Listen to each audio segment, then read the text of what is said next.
Diwali. It is famous for harvest and people enjoy yummy rasgullas.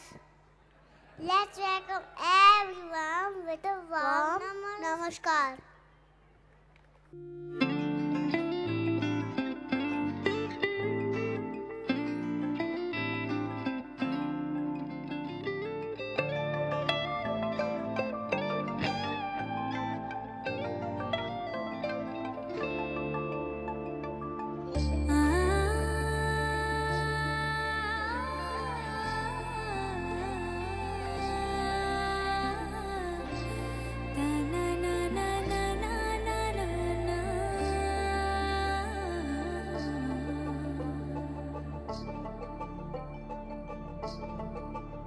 তোমরা দেখো গো আসিয়া কমলা নৃত্য করে থমকিয়া থমকিয়া তোমরা দেখো গো আসিয়া কমলা নৃত্য করে থমকিয়া থমকিয়া এই গো কমলা নৃত্য করে থমকিয়া থমকিয়া এই গো কমলা নৃত্য করে থমকিয়া থমকিয়া রে কমলা নৃত্য করে থমকিয়া থমকিয়া তোমরা দেখো গো আসিয়া কমলা নৃত্য করে থমকিয়া থমকিয়া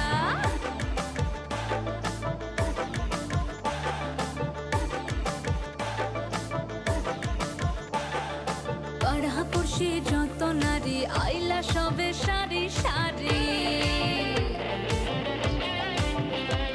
আরে পাড়াপড়শি যত নারী আইলা সবে সারি সারি এই গো সোহাগ